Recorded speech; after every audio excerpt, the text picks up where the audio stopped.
Thank you everybody for coming to this rally today. از همه کسانی که در هر جای دنیا امروز برای انقلاب ایران به خیابان‌ها آمدن تشکر میکنم.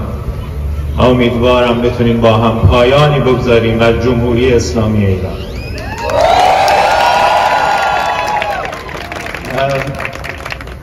عکس تعدادی از جانباختگان آبان اینجا هست. عکس بسیاری نیست به نمایندگی از تمام کسانی که در آبان کشته شدند.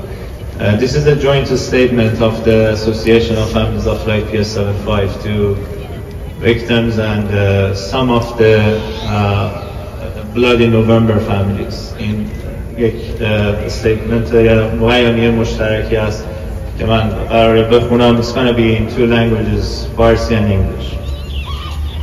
The entire nation of Iran went dark during November of 2019. The Islamic regime turned off all internet access and fired live ammunition towards peaceful protesters in hundreds of cities across the country. Many who rose in protest knew that what they were fighting for. Many cities across Iran were under the people's control while they stood courageously but empty-handed against the regime's armed agents. The protesters knew that they were facing bullets, yet they stood defiant against Ali Khamenei's dictatorship and thugs under his command. Many lost their lives for Iran's freedom. The Bloody November massacre has wide-ranging ramifications that are yet to be discovered. Over the past 3 years, the victims' families faced persecution, were imprisoned, or faced unbearable pressure by the authorities. Although no official counts are available, there is talk of thousands of victims. Many of the victims have not yet been identified. The massacre that took place that November continues to this day.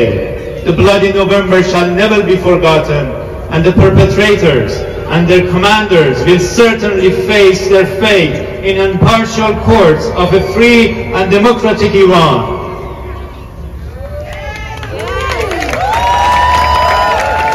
Bloody November missile attacks against the civilian Ukrainian flight PS752, the violent suppression of the Green Movement, the execution of thousands of political and religious prisoners during the 1980s, the political assassinations and politically motivated murders, the massacres during the winter of 2018, and hundreds of other crimes against humanity are now only part of the bloody history of oppression, murder, and injustice of the Islamic regime over the past 4 decades.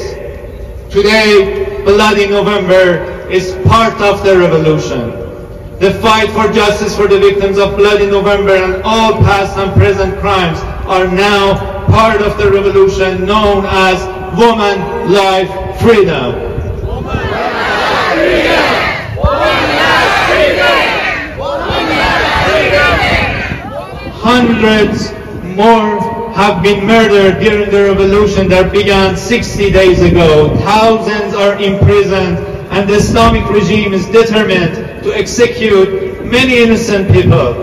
We must not permit more innocent blood to be spilled at the hands of such a brutal regime.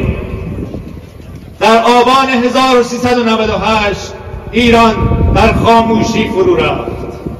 اینترنت را قطع کردند و در صدها شهر و روستا معترضان را که به طور مسالمت‌آمیز اعتراض می‌کردند به گلوله بستند.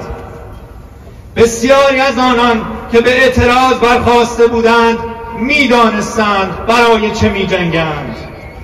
شهرهای بسیاری در چند روز آبان در اختیار مردم بود و آنها با دست خالی روبروی عوامل سرکوب ایستاده بودند.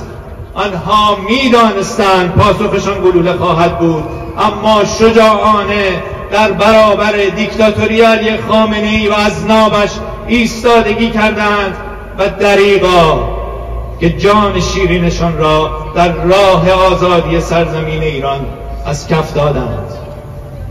فاجعه آبان ابعاد گسترده و وحشتناکی دارد که هنوز ناشناخته مانده است.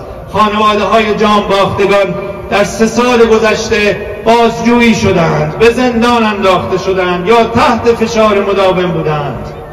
سخن از هزاران جانباخته است که هنوز اسامی بسیاری از آنها بر ما نامعلوم است. اما آبان ادامه دارد. فاجعه آبان به فراموشی نخواهد رفت و آمرین و عاملین آن جنایات به طور قطع در دادگاه‌های عادلانه حاضر خواهند شد. آبان خونین 1398 شلیک و هواپیمای مسافربری، سرکوب جنبش سبز، اعدام هزاران زندانی سیاسی و زندانیان اقلیت‌های مذهبی در دهه 60، ترورها و قتل‌های سیاسی دی 1396 و صدها جنایت دیگر تنها بخشی از 4 دهه سرکوب، کشتار و نامردمی است. امروز آبان خونین به انقلاب پیوسته است. دادخواهی آبان و دادخواهی تمام این جنایات بخشی از انقلاب زن، زندگی و آزادی است.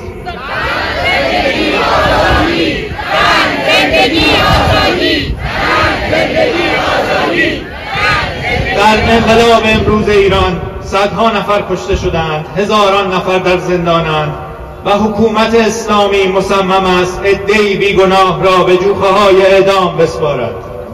ما اجازه نخواهیم داد ریختن خون بیگناهان ادامه یابد. Our demands are clear. 1. All international organizations and courts to declare the massacres of bloody November 2019 as crimes against humanity and to initiate formal investigations into those crimes in an impartial international tribunal. 2. At the upcoming United Nations Human Rights Council, a special session on Iran, to initiate without delay formal investigations into the recent brutal oppression and bloodshed at the hands of the Islamic regime in Iran, to exert a strong pressure on the Islamic regime in Iran to reverse all death sentences issued against political prisoners and to call for the immediate release of all political prisoners. 3. All Western governments to expel the ambassadors as well as representatives of the Islamic Republic of international organizations from their respective countries. All Islamic Republic oligarchs and operatives to be identified and deported and their assets frozen in the interest of the people of Iran. 4.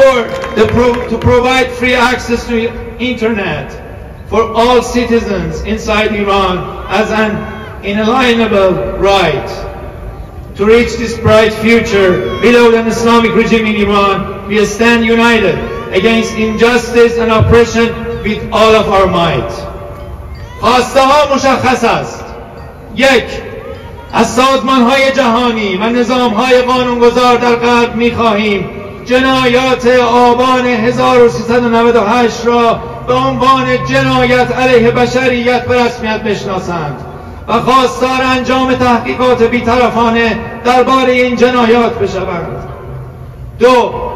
در اجلاس قریب الوقوع کمیسیون حقوق بشر سازمان ملل در ژنو خواستار تحقیقات درباره کشتار و سرکوب‌های اخیر و فشار به جمهوری اسلامی برای لغو احکام اعدام و آزادی فوری تمام زندانیان سیاسی هستیم. زندانی سیاسی آزاد باید گردد. زندانی سیاسی آزاد باید گردد. 3. از دولت‌های غربی می‌خواهیم سفرای جمهوری اسلامی، نمایندگان آنها در سازمان‌های بین‌المللی و نوکیسه‌های وابسته به حکومت را از کشورهای خود اخراج کنند. 4. دسترسی به اینترنت آزاد همچنان خواسته اساسی است. به مردم ایران کمک کنید تا به اینترنت آزاد دسترسی داشته باشند. جمهوری اسلامی حکومتی ظالم، خودکامه و در حال سقوط است. دنیای بدون جمهوری اسلامی دنیای روشنی است که میتواند صلح و آزادی را به مردم ایران، به منطقه و به دنیا ارزانی کند. برای رسیدن به این چشمانداز، برای ریشه کندن ظلم و نامردمی همه ما کنار هم هستیم و برای گذر به دنیایی بدون جمهوری اسلامی ایران تلاش خواهیم کرد.